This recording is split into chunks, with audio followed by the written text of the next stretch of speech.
Today, right now, we're going to have Robin Goldsmith. He's president of GoPro Management. He's going to talk about the traffic cop mentality, which, having been in QA groups, I'm sure we're all familiar with. So, Robin, welcome. Thank you much.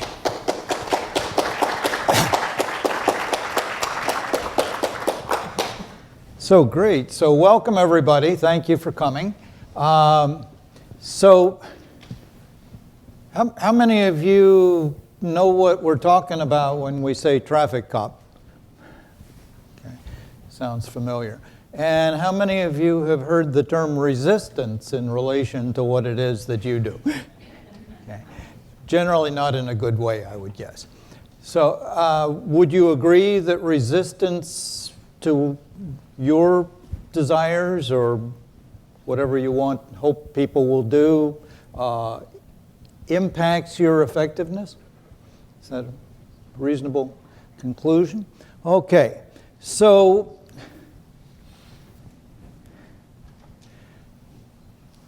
traffic cop. What is this? Typically, it's related to ensuring compliance. Okay. And it may be compliance with regard to formats of documents, or have you followed procedures, or compliance to specs. Okay. And very often, QA is indeed considered an obstacle to progress. Okay. Now, by the way, for our Canadian friends, they pronounce progress, right? And the opposite of progress is Congress, right? Okay, so how was that for a political joke without really tipping my hand? Okay, so how many of you have found that there is this tug of war between the wishes of the folks that are trying to help with quality and the wishes of the folks that are trying to get something delivered? Does that happen in your world? Okay. And that's often not a real comfortable tension, because who always wins? Not us, right? So we get resistance, and what I want to emphasize is that resistance is probably pretty understandable. If you put yourself in the position of the other folks, probably is not all that hard to understand why they don't always welcome all the good ideas that we seem to have for them. So what I want to do is make some terminology distinctions. Okay? We're going to be talking about system versus software quality, and quality assurance, and quality control, because I don't know how it is with you, but I find a lot of people use the same terms to mean different things, and different terms to mean the same things, and a whole lot of things that don't mean what they think they do. And that never leads to good outcomes. So, any of you familiar with quality standards, actual standards from standards bodies? And so now you get the chance. What standards are you familiar with, if I may? Well, I can rattle off a bunch of numbers, but I don't remember which names go with which thing. Well, more or less with regard to what are they about? Oh, they're about that you should have processes that guarantee a certain outcome, and that you should actually follow those processes, and you should provide objective evidence that you're following the processes. Okay. And where do these standards come from? Who typically promulgates the ones that you're familiar with? ISO or IEC. Okay. So ISO, IEC, these are international bodies, and in this country, IEEE has been the main source of standards, and then ANSI, American National Standards Institute, tends to adopt them, and they're kind of getting absorbed in the ISO world as we go forward. So Do they help or do they cause resistance? Well, without interpretation, they probably cause resistance without demonstrating how they connect to business objectives. I would think they would just seem like overhead. Just seem like overhead. That's a common perception, and sometimes it's a reasonable perception, especially as used or interpreted by various organizations. And so in my experience, standards don't have a terribly outstanding performance record, that they tend to either be resisted or ignored or outright fail. Is that familiar to anybody? That people who try to apply them often don't get the benefits or expected results. And so I want to describe to you what I call proactive software quality assurance and the 6 functions that proactive software quality assurance performs or asks that you perform, and differentiate that from the 1 or 2 things that many of the standards that people tend to be familiar with and tend to resist focus on. And that I think you will find that these 6 functions of proactive software quality assurance are things that all the people can understand and are much more likely to willingly participate in applying, because they can see a relationship between what it says and what they want to produce. And sometimes that relationship isn't so evident from some of the other standards, and that's often why they're resisted. And prime among these is the traffic cop mentality, and really, hopefully if you haven't caught on already, I'm going to suggest don't do it. Okay? And that not only can people see why this type of thing is reasonable to do, but then they actually get the types of results, the better results that the standards are there intended to help with. Now, in the world of IEEE standards, Standard 730, which was, I believe, the first IEEE standard pertinent to software, and certainly software quality, is from back in the 70s. And it had remained unchanged until 2014. And I was a member of the working group that came up with the total revision of Standard 730 that was endorsed or adopted in 2014 by IEEE. And the concepts that we're going to be describing as proactive software quality assurance were influencers of big changes in the approach between 2014's standard and the prior versions. So I want you to be aware of that. So, these objectives understandable? Seem reasonable for why you're here? Okay. So, let's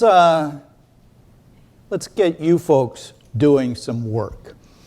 So, I'm going to capture on the screen, so I'm going to be doing some typing to capture what you tell us, and I will caution you that my computer tends to make a lot of mistakes. Okay?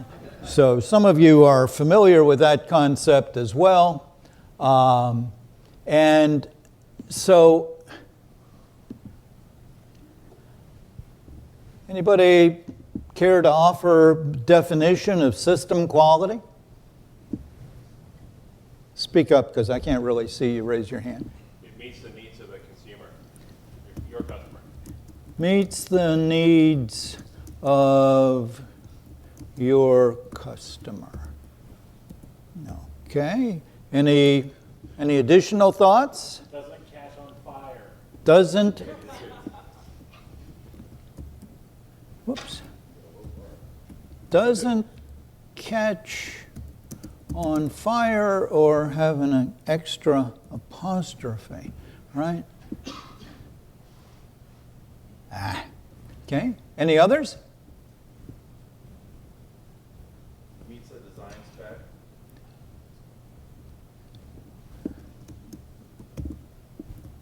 Whoops.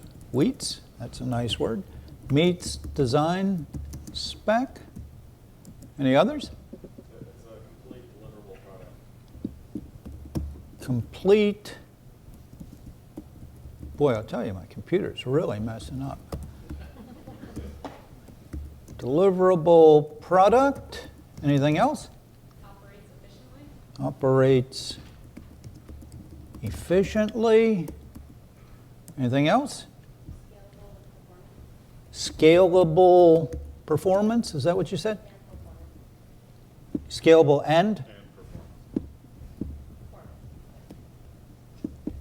Oops. Scalable and performs. Okay. Any others? Okay. Discoverable. Discoverable. Okay. Anything else? Meets cost. What'd you say? Meets cost. Meets costs. Okay. Any others? Reliable. Reliable. Oops. User friendly. Meets the requirements of the software. Meets requirements of the software. From a system standpoint, I think what we're looking to overall, I'm looking a little differently, is that the sum of the parts integrated together as a system, and it could be hardware as well as software, is achieving the objectives.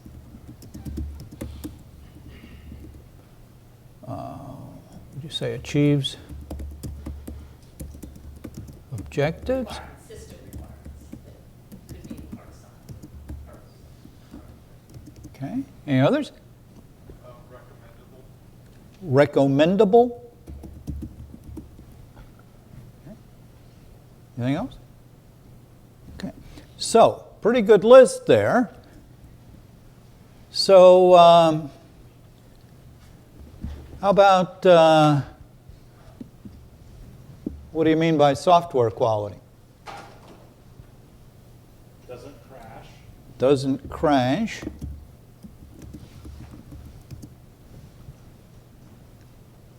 All the same stuff except the one about some of the parts and the deliverable product. Say that again. Almost all the same stuff.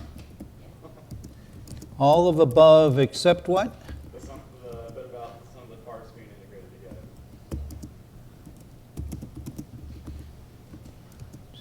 Well, the system requirements allocated to software are achieved. System requirements allocated to software are achieved. Okay, anything else? Doesn't waste lots of my users' time. So when I hand them something, they don't spend a week figuring out it. Doesn't waste lots of user time. Any others? Maintainable. Maintainable. Any others? Accuracy I'm sorry? of results. Accurate results. Any others? Organized well. Organized well.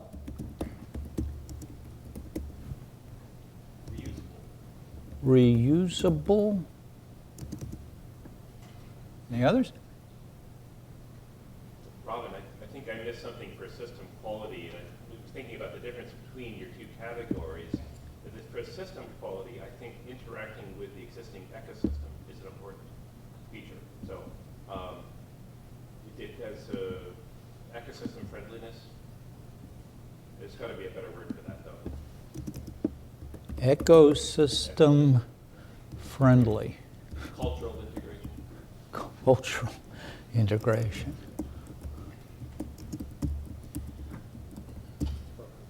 Okay. Probably more than we need to know, right? Okay. So, whoops. So where did we go there? Okay.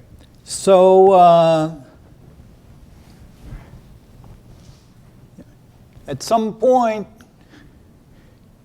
software quality and system quality are pretty much the same thing, aren't they? You said all of the above. Right? So the big differentiators are possibly the sum of the parts, but how many of you work with software that has multiple parts? Does the quality include that those software parts work together? Okay. So I would suggest, and by the way, how many of you in your organizations make an explicit distinction between system quality and software quality? Any of you have that as a, okay? I mean, that's a fairly common distinction in certain industries. Right? So basically, it tends to come down to the difference is system quality includes hardware. And software quality doesn't. Except, does software quality also include hardware? Of course. Okay. But the hardware tends to be more incidental. But in terms of meaningful distinctions, probably not so much. Okay. And I would suggest that the more important consideration here is what we mean by quality as opposed to software versus system. Is that a fair conclusion? And all things considered, you kind of had a little bit of difficulty coming up with a concise one answer, and that's all the answers of what we mean by quality. And if we had more time, I bet we could fill up another 2-3 dozen pages with all kinds of other aspects that you might also consider quality. Is that also reasonable? Okay. So what? What difference does it make? What difference does it make if our definition of quality is a little bit vague? Is that a problem? Is that an issue? Is that a fact? Fact? Many of you are familiar with this. Okay. So what? What does it matter if we can't all get a single definition of what we mean by quality? When we're talking about it, it's hard to be sure that what we mean to say is what the other person understands. And in fact, we might guess that maybe they don't. Right? And so they say quality and we say quality, and we might even have similar definitions, except definitions like these are rife with opportunities for misunderstanding and miscommunication. Could that be a problem? So when we say to somebody, this is what you've got to do to get quality, and then what they get isn't what they think quality is, A, they haven't gotten the quality they want, and B, what's that do to their opinion of our ability to help them get their quality? Would that be an issue? Okay. And I would guess that it is an issue for many of us. So let's play the game again. Okay.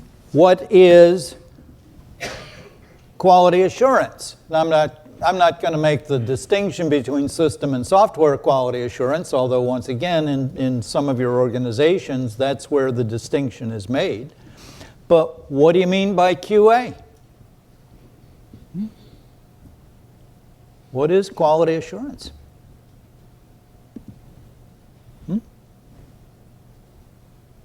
Well, raise your hand if you have the word quality and/or assurance in your title. Okay? So what is it that you folks are getting rewarded so handsomely for? Huh? What is quality assurance? It's not a facetious question.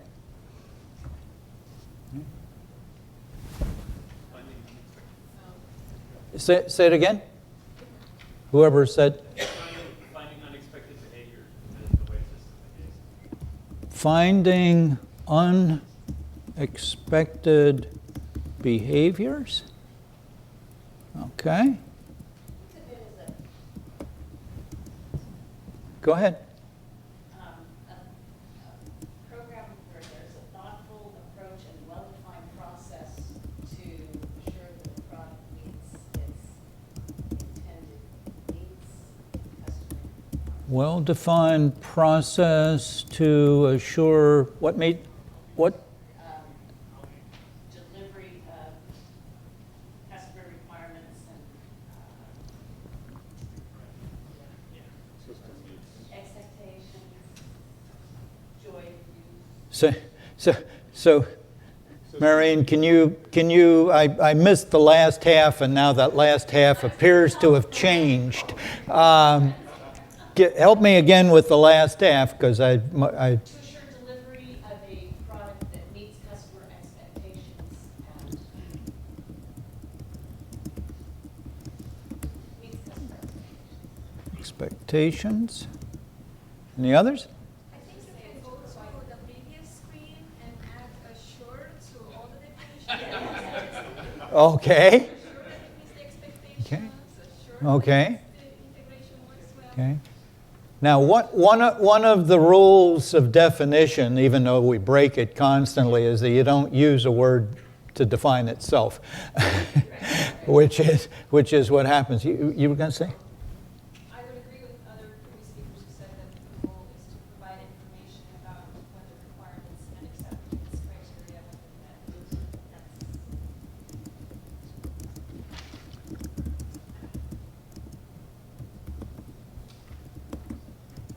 Have been met. Somebody else had a hand? Yeah. I was led to believe that quality control has to do with doing the actual testing and collecting the data, whereas quality assurance uses that data to drive changes in processes to improve quality. Okay, so. Put quality in rather than testing it in.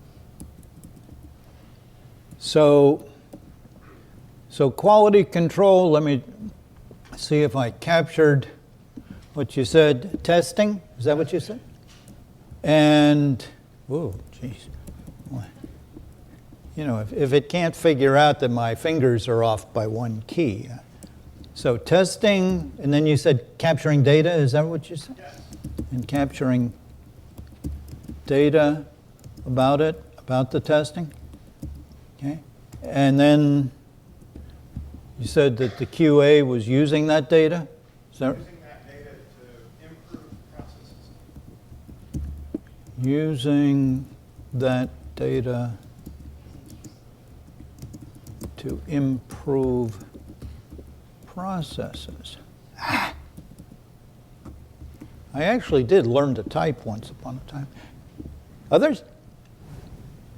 For SQA, I think it's a holistic approach of where defects occur in the system and what needs to be fixed, or what team needs to address the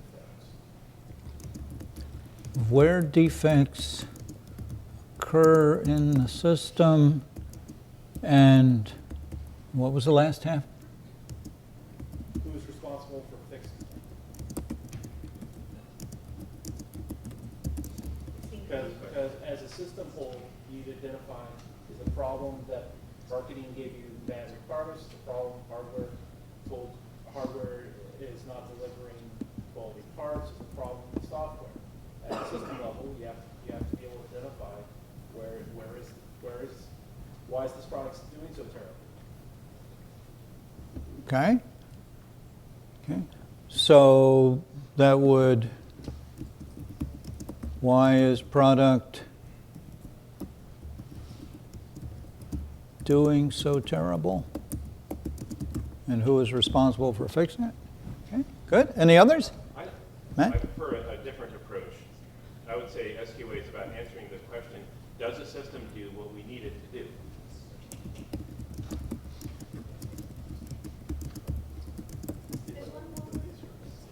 Okay. What else? Prevention, defect prevention, I think is the focus of Any others? Okay. Any others? Anything else? Going once, going twice? Okay. So, so what?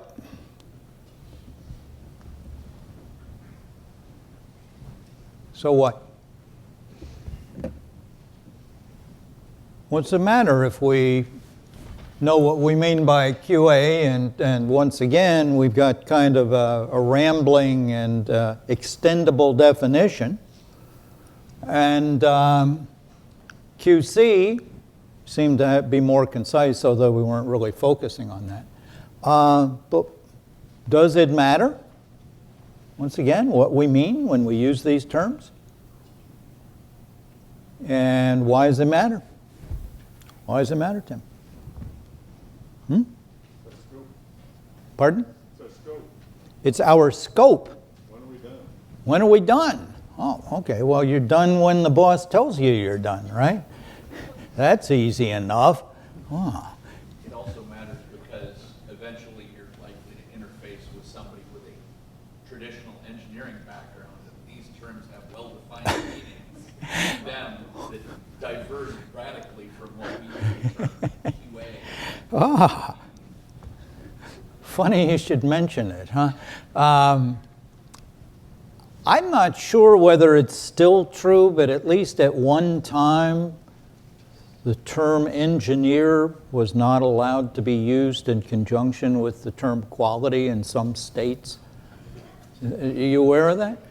Okay. Because engineer was in fact a term defined legally, and software engineer was not part of that definition.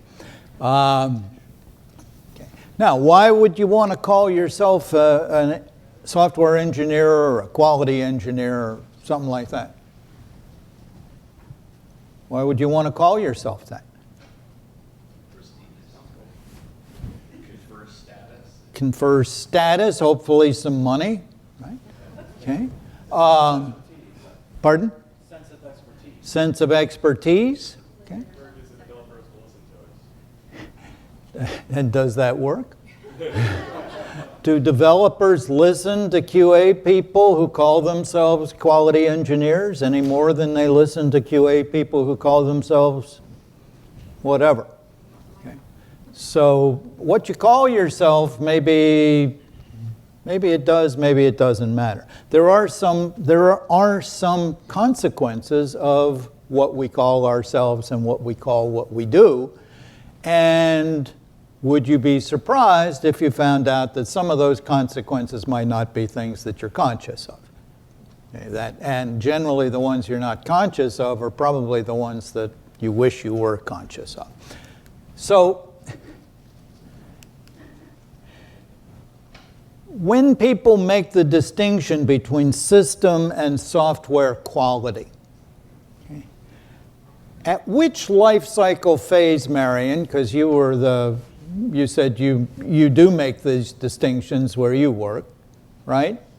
Okay. So at which life cycle phase is it determined whether or not the solution includes hardware or is just software?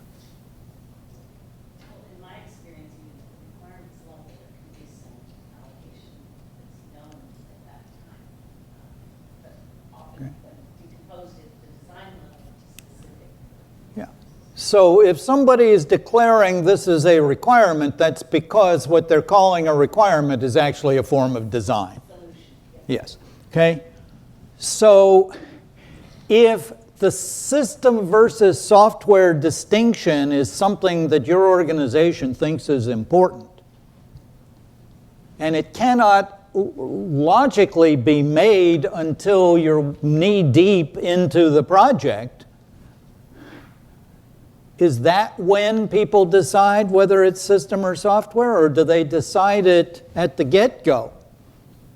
That distinction is made because people are making all kinds of assumptions, isn't it?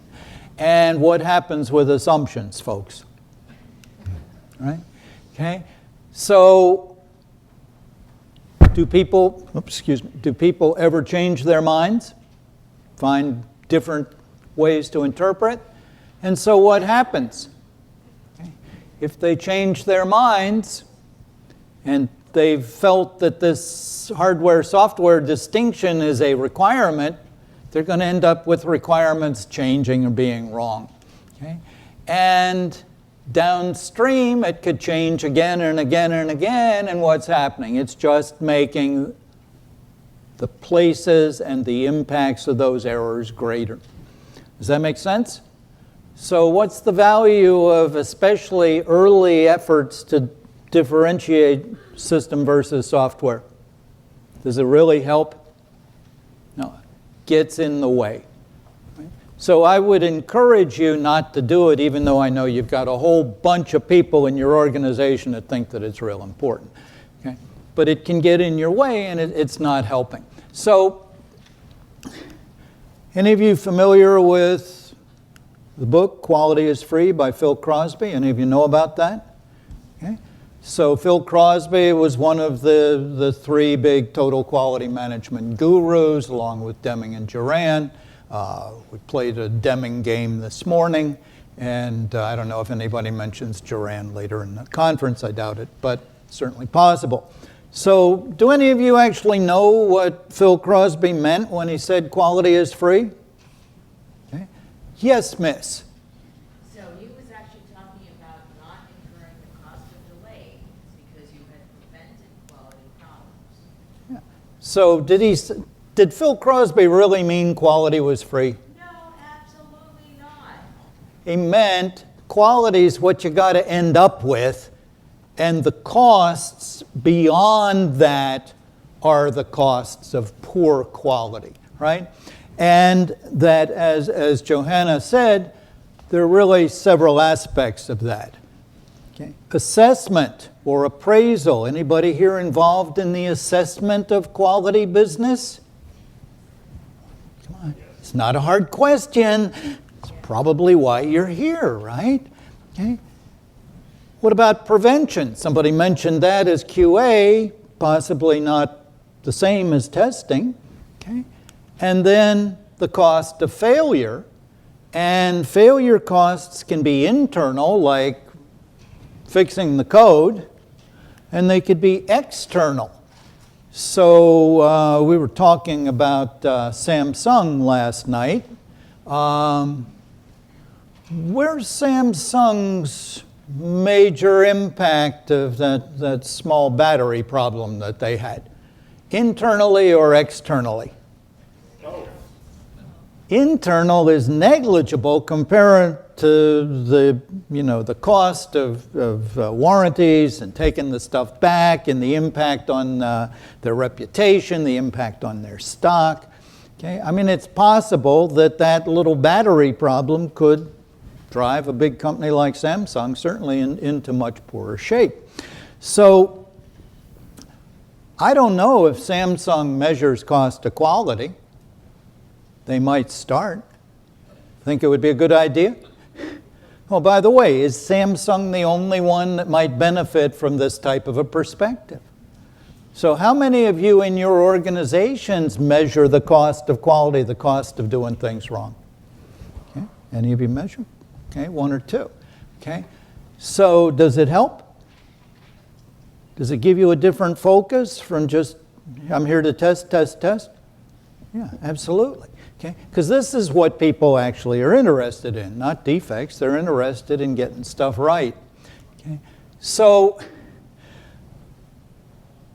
we were grappling with defining quality. And there are a number of fairly commonly used definitions of quality. So I'm going to list a couple of them, and with regard to each one of them, I'd like you to share with us any problems that you see with the definition and possibly any relation to the stuff that you do. So somebody, I believe, mentioned customer satisfaction. What about that as the definition of quality? Any of you use customer satisfaction as a definition of quality? Okay. Certainly you've heard other people do that, right? It misses security risk, for example. Say it again? It misses on security risk. Why does it miss on security risks? Because customer might be very happy, but the security problem that happen tomorrow, which, you know, they lose their personal information, or it could be a very serious problem. Might they then not be satisfied tomorrow? Right. Okay. So, but is customer satisfaction the same as quality? No, why not? The customer can be satisfied with something that has a severe problem, but it's in an area that they don't use. Or even if they do, right? Customers can be satisfied with poor quality, and they can be dissatisfied with what's basically great quality. Okay. We all know of many high-quality products and companies that made them that didn't survive in the marketplace. Okay. So customer satisfaction is not the same as quality. Hopefully, it's a consequence of higher quality, but that's certainly not a reliable indicator. How about meeting or exceeding customer expectations? How's that as a definition of quality? Somebody mentioned this one earlier. How many of you use something similar to this as your definition of quality? This is a pretty widely used definition of quality. Yeah. See any issues with it? When the customer exists, it's too late. What do you mean? You can't evaluate this until you have at least a basically working, basically stable product. And there's a ton of work you can do earlier in the process that you've missed out on if you're not measuring quality yet. Okay, so could you hear what he said? So it was you can't really tell this until you've already got something in hand. Okay, that may or may not be true, but there's certainly an aspect of it. You're going to add something? Yeah. So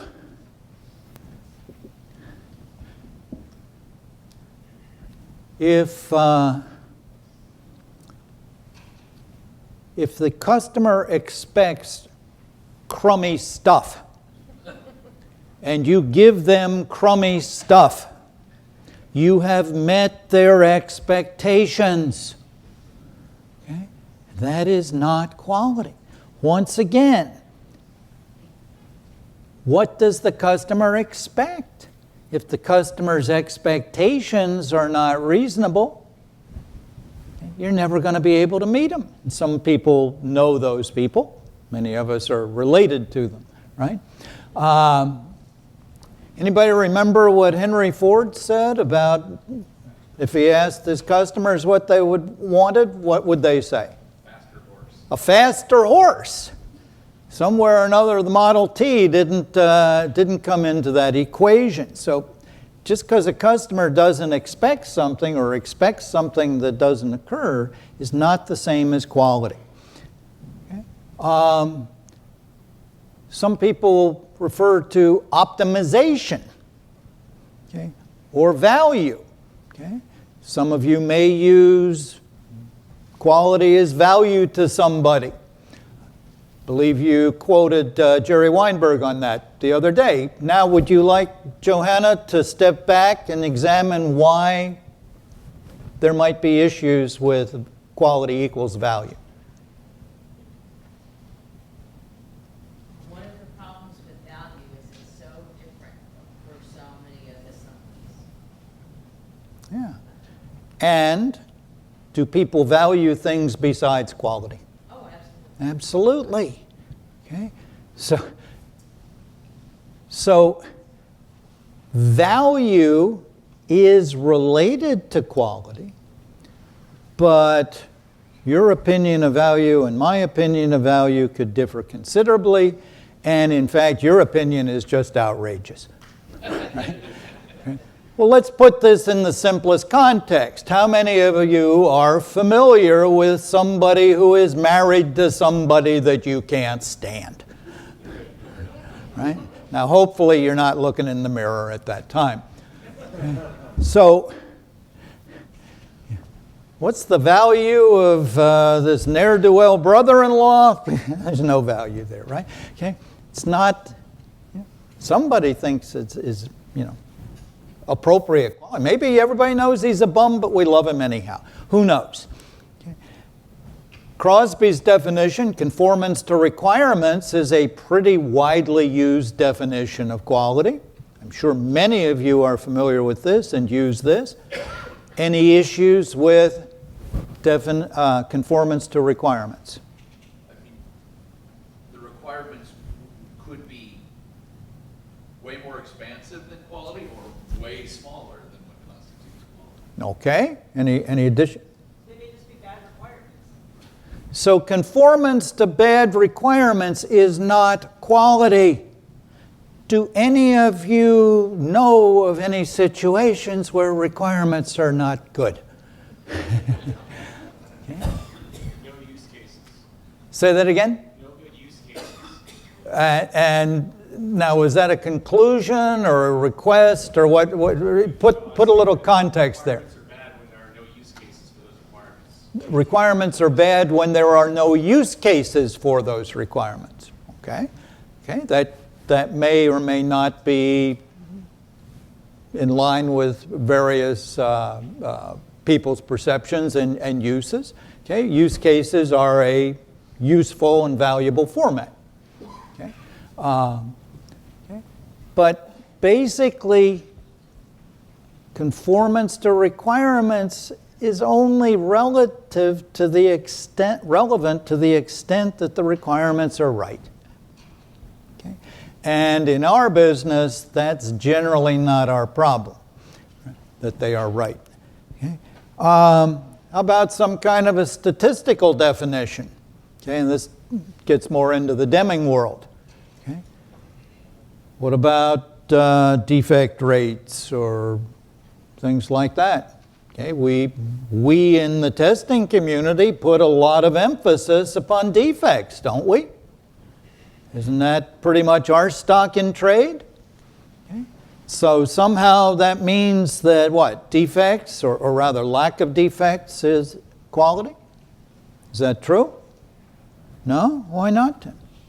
Well, defects found, to get back to Rex's example from the government agency he was contracting for this morning, if you reward your testers for finding defects, they will do unreasonable test cases.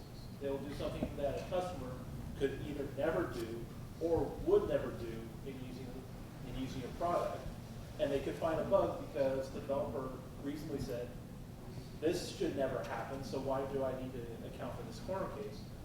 Conversely, a lack of defects may mean you're not testing the right stuff or testing often enough. Gee, that could never happen to us, could it? I mean, when we've tested it, that's all the testing that it could ever need, isn't it? Isn't that why we're here? Do any of us ever miss stuff? So, a defect that's not detected is still a defect. Right? Okay? And it may or may not be something that matters a whole lot or doesn't matter a whole lot. Okay? Do you think Samsung did test their, 7?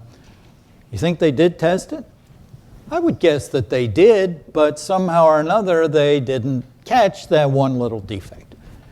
Okay? And that kind of a problem. So your definition of defects, your ability to detect them, are all part of this. So quality and detected defects are related, but they're not synonymous. Okay? Any of you Six Sigma-ers? Anybody involved with Six Sigma? Okay. So Marion, you must have been in your past life, right? But I mean, I'm sure you're all familiar with various statistical, variation within specification. Is minimal variation within specification, is that quality? What's the issue? What are the issues? Who wrote the spec? Specification's wrong. Who wrote? If the spec is wrong, variation is not your issue. Okay? Variation may, in fact, be desirable. Okay? Oh, and who wrote the spec? Anybody but you, right? Okay? So we have these issues. And then Joseph Juran, the third of the big TQM gurus, he says fitness for use. Okay? Now, in many ways, fitness for use is probably a nice compromise among all of these. But what are the issues with fitness for use? I don't know what to do with that phrase. I think it's entirely correct and unhelpful. It's entirely correct and Not helpful. not helpful. Okay? So explain why you're saying it's not helpful. I think it's just another word, another phrase for quality. Well, it's Juran's phrase for quality. I'm sure he's a smart guy. It doesn't tell me how to evaluate it. It doesn't, if I go to my boss and say, this product is not fit to use, he's going to ask me what I mean, and I'm going to have to go deeper. Okay. So in fact, Juran, he's the author of a whole lot of stuff, including a handbook of quality, which probably does get to a lot of those things you said he didn't say. Okay. But the basic issue is what uses and what does fitness mean with regard to them. So once again, if those aren't defined adequately or appropriately, each of these falls down. So have I said these are awful? Have I said that each of them has problems? Okay. And do you agree? Okay. So if we're relying on one or the other of them without awareness of the limitations, once again, we're going to be falling into traps. So think about what, perhaps this is what we mean by quality. Fits the specs, runs efficiently, doesn't blow up, that was mentioned earlier, follows standards, current techniques and technology, easily modified. Does that sound pretty much like what you mean by quality? What do you think? I think one of the things you were leading to and that I've heard before is that developing these requirements should be something that we need to take a look at the quality of those and not necessarily assume that the definition that the project team has is correct. Okay. Okay. And do you have any personal experience that would lead you to believe that that might in fact happen sometimes? I think I did run across that quite a while ago. Quite a while ago. And I haven't been in a situation where I'm working directly with the projects to make sure that those requirements are accurate. Okay. Okay. So that accuracy of these, once again, is always an issue. I agree with you completely. There's another thing. Here's what some other people think quality is. Okay. So what types of folks would think that doing what needs to be done correctly and adequately performing, reliable, consistent, easy to use, supported quickly, correctly, on time, and budget? Who might say that that's quality? Customers. Who might say this is quality? Developers. Which is right? That or that? Both? Oh. Oh. So who needs to know that both sides are part of quality? Everyone. Right? And which is more important, the left side or the right side? Okay, so neither. Okay. Does that mean they're equally important? Okay. Somebody else said something I didn't catch? I'm usually more willing to wade into a fight on the right side. More willing to, I'm more willing to fight for something on the right side. you're more willing to fight for it. Yes. Okay. Because that's ultimately how we all pay our bills and stay alive. Yeah. So I would contend that until the right side is satisfied, the left side doesn't matter very much. Okay. This is the difference between efficiency and effectiveness. And efficiently doing the wrong thing or not doing the right thing is really not efficient. Does that seem reasonable? Yeah, if it doesn't blow up, it's pretty important. I agree with you, but if it doesn't, even if it doesn't blow up, it's no use. That's also pretty important.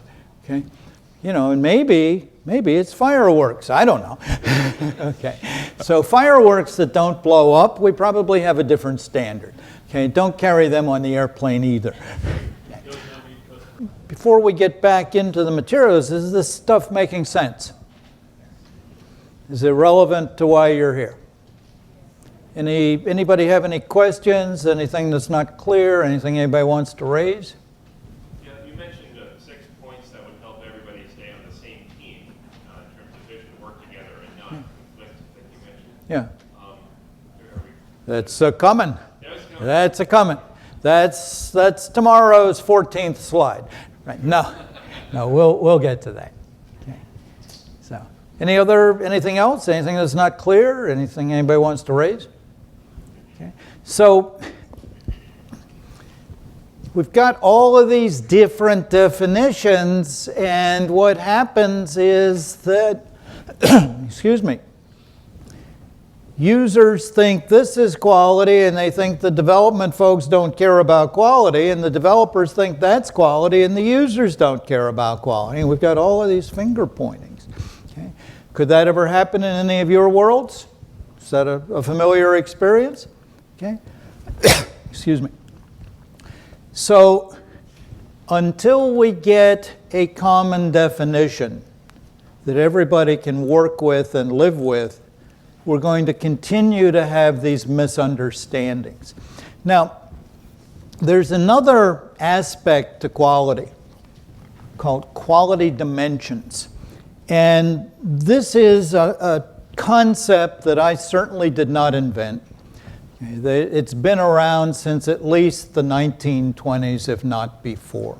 And there are three, according to this approach, there are three quality dimensions. The first is called quality of design. What's it need to do? And quality of design is largely what's it got to do, and then does the design reasonably do it?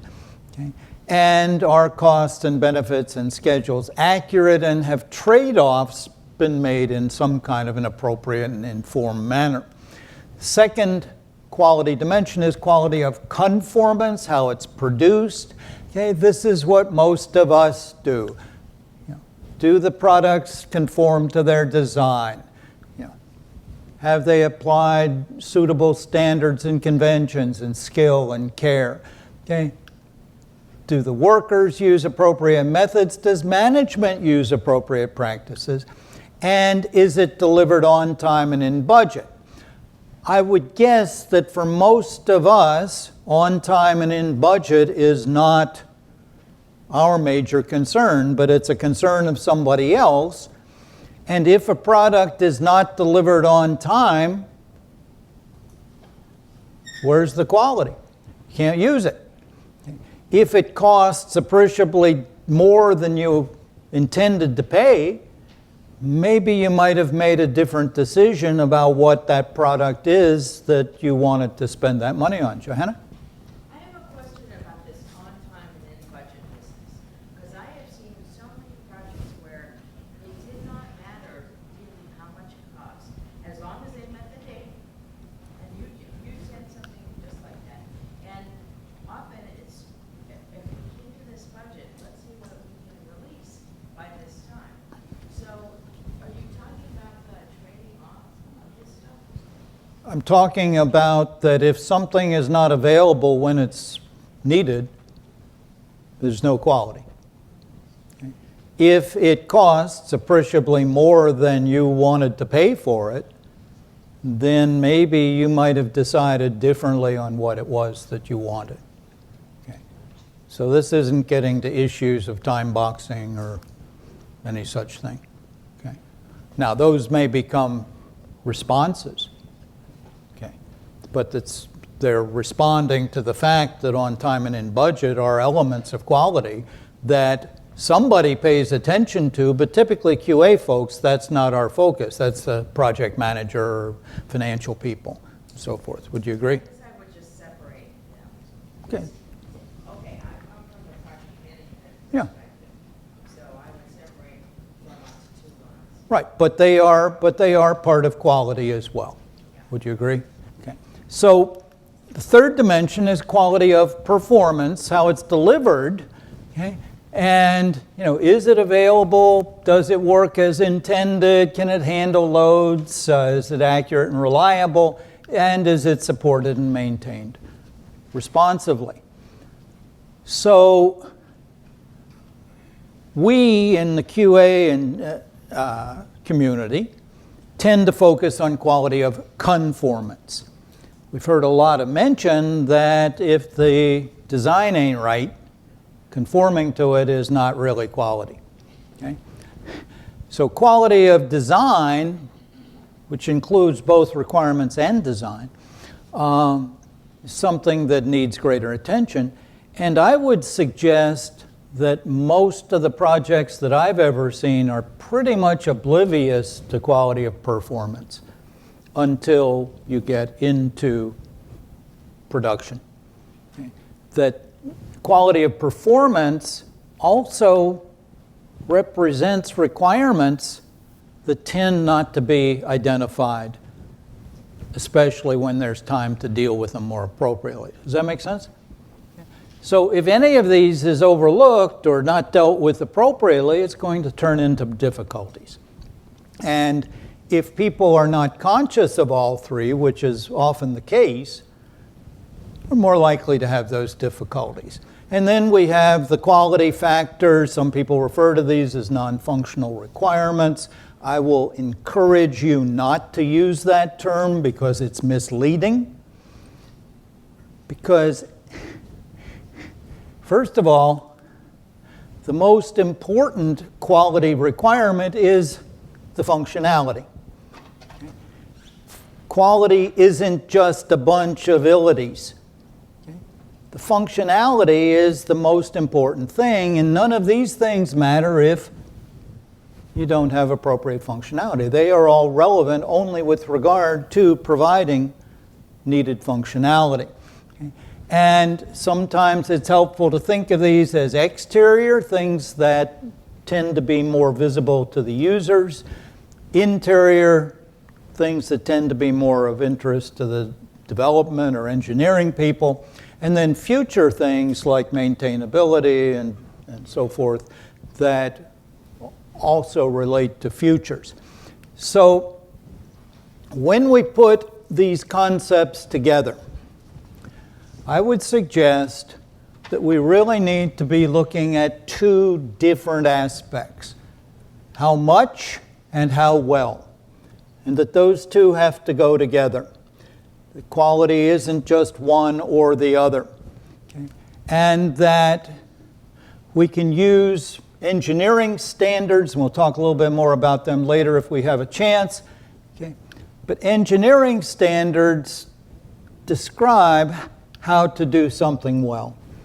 And they're engineering standards that can and should relate to quality of design, to quality of conformance, and quality of performance. And together, these tend to be manifested with regard to the how much, identifying it in the analysis and design, building it in development, and operating it in the operational area. Okay, is that an understandable relationship? Does that make sense? Okay. And so I would suggest, as a working definition of system quality, the extent to which it meets weighted, stated, and implied exterior, interior, and future real business requirements, okay, which has a special meaning, and it basically means that they're needed and right and provide value, okay, of all affected internal and external stakeholders consistent with standards of design, workmanship, and performance. Okay. That's a mouthful. Shorthand version is extent it meets real business requirements consistent with standards. Now, is that an understandable definition, and does it hopefully address the issues that we identified with those half a dozen well-known definitions of quality? Can you see the difference here? Hopefully it's addressing all of those issues. This is the how much, the real business requirements, and the how well consistent with standards. Okay?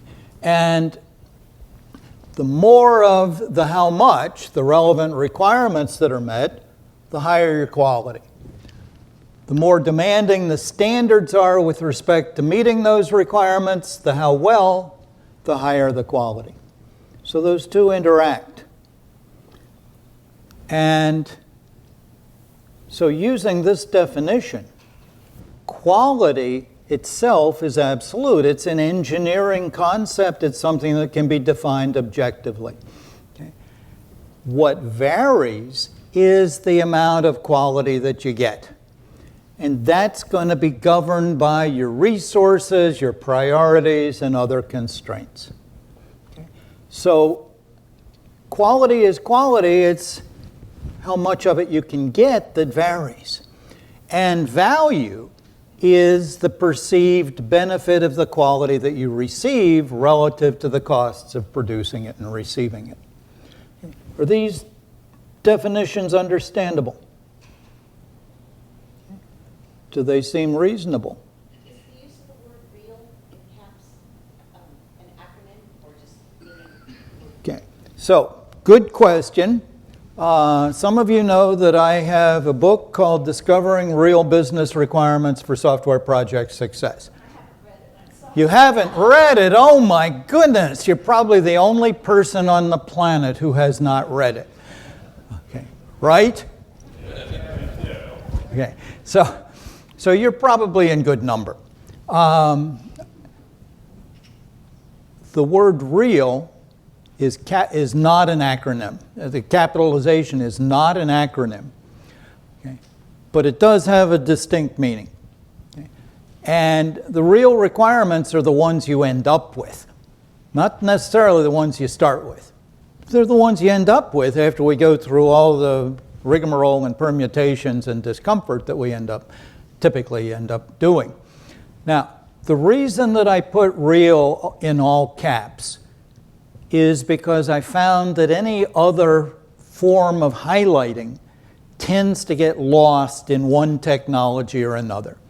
So bold-faced, underlining, italics, they all get creamed somewhere. All caps tends to make it through. Okay? And it sets it apart. Okay? So, understandable? Yes. But the real requirements are what it is that you need in order to get the value that you need. Okay? So, and by the way, we've got a seminar all day tomorrow where we'll be applying that concept with regard to user stories and agile user story acceptance tests. Okay. So, good question. Other questions? Is this helpful? Does this make sense? Okay. So, if people had a common definition and interpreted it reasonably the same, might that help your projects and your business, your organization? Would that be helpful? Facilitate delivering the type of stuff that you're trying to deliver? Okay. I think it does. Okay. Now, we can use a technique that I call engineered deliverable quality, which draws upon this. Okay, which says we need to identify not just the particular capabilities, and we prioritize them or weight them. But we also need to identify with regard to them what's a minimum of acceptability for us to say that that capability has been provided. What's more desirable and what's ideal. So let me give you a simplistic example. Anybody here ever downloaded a web page? Really? And how long do you wait until you decide it ain't coming? How many? 2 seconds? Okay. 5. Okay. I think the published number is 7 or 8 seconds, but I mean it's not a whole long time. People tend to be a little impatient. Right? So the minimum might be 8 seconds, say. It would be more desirable to get it in 2 seconds. It would be ideal to get it in half a second. Now, which of these is the requirement? 8 seconds, what did we say, 2 seconds or half a second? Which is the requirement? Minimum. Are you sure? If you don't meet that, then no one's going to Well, I agree with you that you have to at least meet the minimum. But could there be situations where the desirable or the ideal would be necessary? So what's the consultant's answer, Johanna? It depends. Okay? Well, too many people make prejudgments about these things, and then you get into the Cadillac versus Volkswagen issue. Okay?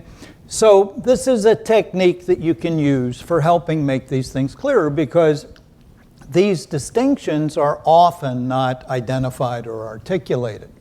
So quality assurance, okay, and earlier we said quality assurance is different from quality control, and quality control is most commonly what we would see as testing.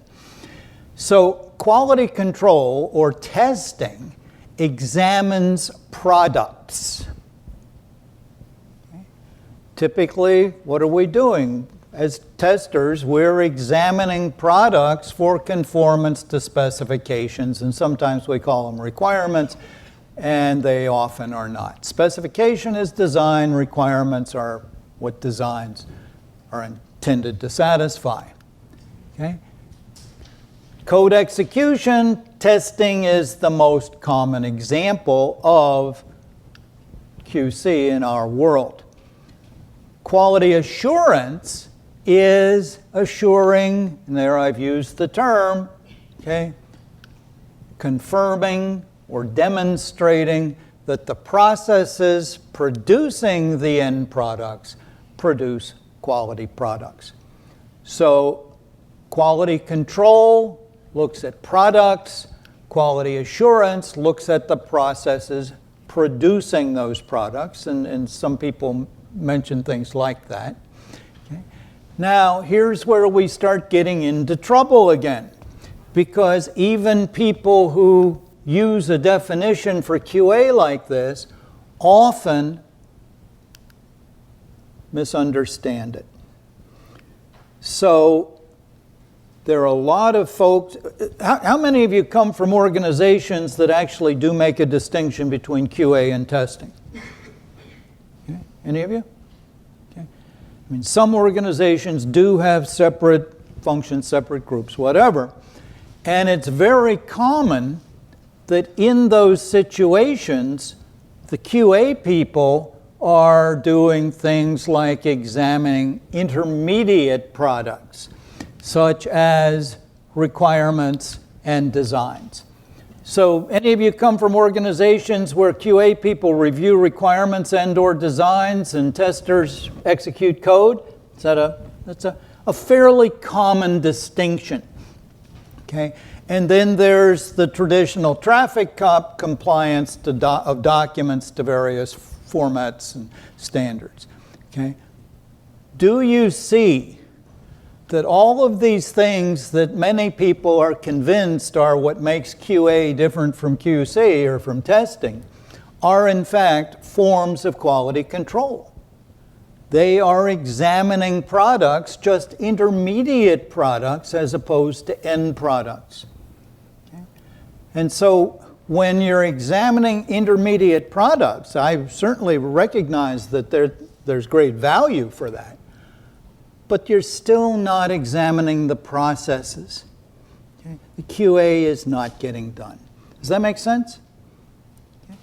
So, we mentioned IEEE. IEEE has a number of standards that pertain to software and software quality. Kind of the granddaddy of the IEEE standards is 12207, okay, which is kind of the overview of systems and software engineering, and it identifies the various life cycle phases. And in 12207, it identifies a section on software quality assurance as a process. And says that the purpose of software quality assurance is to deal with compliance with predefined provisions and plans. Work products and processes comply with predefined provisions and plans. Is that a familiar definition for any of you? Is that similar to what QA means in your world? That's basically the traffic cop view, isn't it? Okay. Now, I mentioned that I was involved with the working group that came up with the first major revision for IEEE Standard 730 on software quality assurance. And one of our guidelines was that we had to coordinate what we put in the standard on software quality assurance with what standard 12207 said was included. Okay. So we had that coordination, and we identified, I think, 12 different aspects, 11 of which actually worked, and one is wrong in 12207, but we won't get into that. Okay. But we dodged that. You know, we pretended that we agreed. Okay. Now, 12207 talks about additional things, outcomes and evidence. Okay. And that problems and non-conformance with requirements are identified and recorded, and that the adherence of the products and processes and activities to the applicable standards, procedures, and requirements are verified. Okay. Once again, this is a compliance-oriented approach. Okay. And then there are a bunch of activities, and 12207 goes on to relate QA to related verification, validation, review, and audit. Okay. Also very compliance-oriented stuff. Okay. Now, one of the things that 12207 says is you got to have a plan for carrying this stuff out. And so the original version of IEEE Standard 730 dealt only with the plan for carrying out software quality assurance. Okay. And the plan for carrying out software quality assurance was actually a form of a project plan. You know, tasks, budgets, resources, and so forth. But that's the point that we then took off from and added a whole bunch of additional stuff and incorporated some thinking that is much, in my opinion, and hopefully you'll find the same thing, is much different. Okay? So, does this sound like your world? Okay. A lot of conformance, compliance to plans and provisions and documents and so forth. Is that part of your life? Part of somebody's life that's familiar to you? And are you getting a sense of why maybe people might resist? Okay. So why might people resist? Overhead. Overhead, okay. Now, is overhead necessarily a bad thing? It's a cost of quality, but So, I mean, we'll tolerate overhead if and only if there's a value added. we get a value from it, right? And are people necessarily kind of voting with their resistance that they're not seeing the value? Okay. So, compliance to predefined plans and provisions has a fundamental issue. What is it?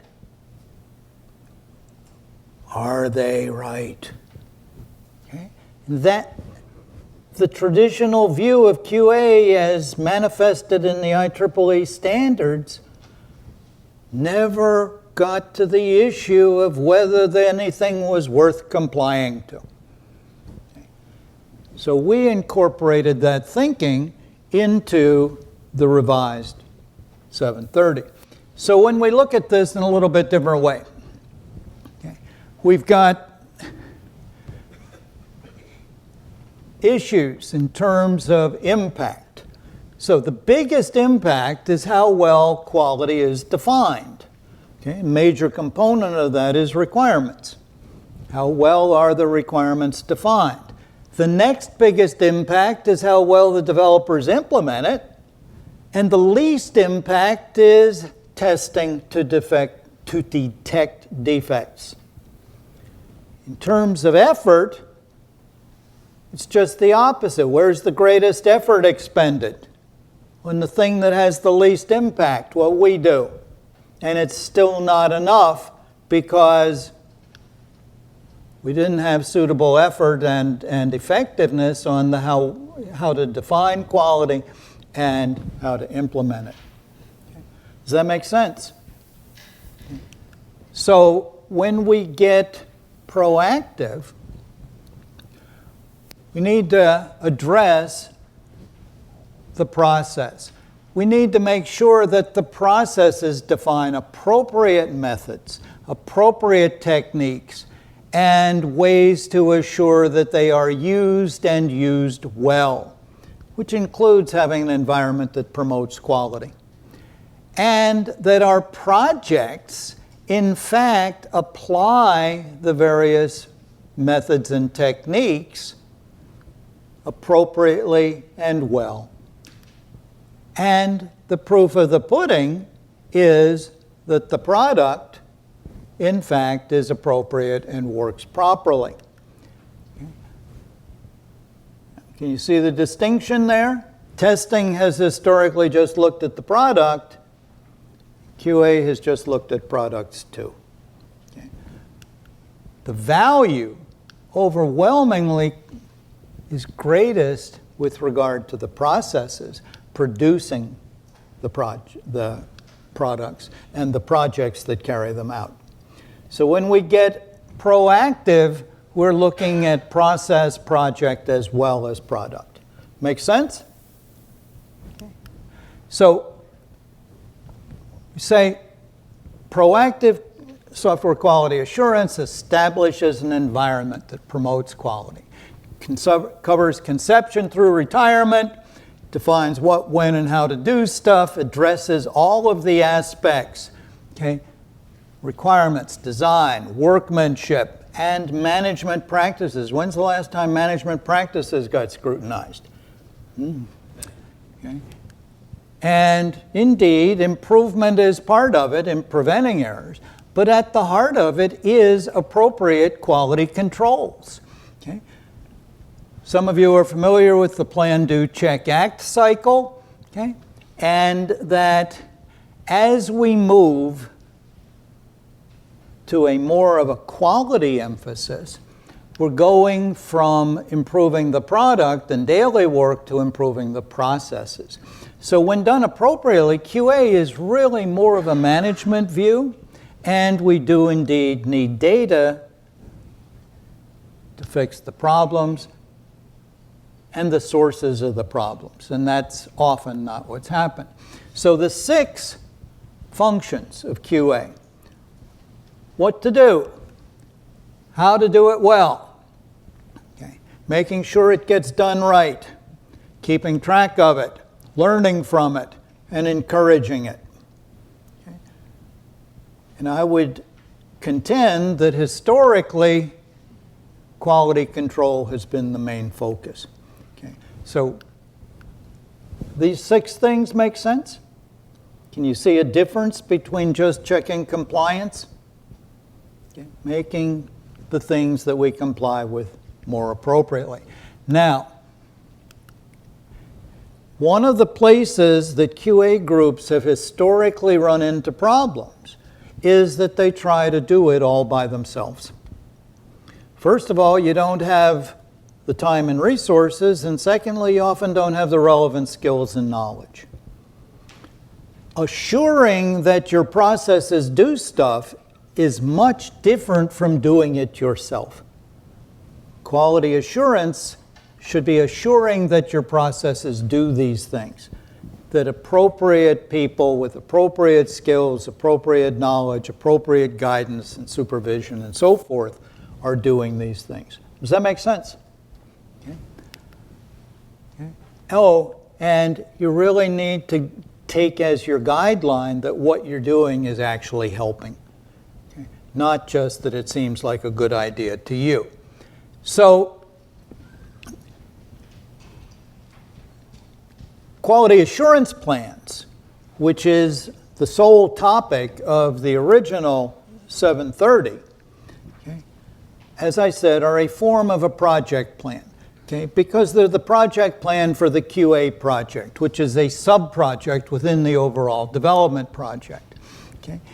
And historically, the way that this has been approached is that the QA folks say, well, let me think of all the tasks I need to do and put them into a schedule and a timeline and so forth. Okay?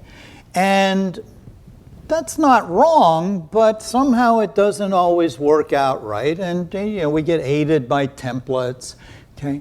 But there are often things that might be unique to a given project that maybe the template doesn't identify. And I'm going to suggest to you a different approach focusing on needed deliverables that I think is more important. And then you balance this with risks and your needs and your constraints, and you use that plan to monitor your progress. So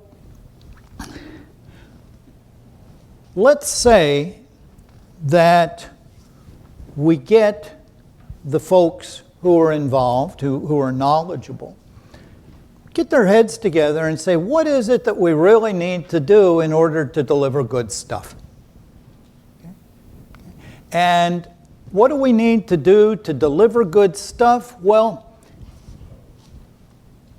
there are certainly templates available. Some of you may be aware that the military used to have their own standards. Military Standard 2167 and 67A were kind of the counterpart to IEEE Standard 12207. Just for requirements analysis, the military standard listed each of these as a necessary deliverable. Talk about overhead. Okay. Lockheed knew that, right?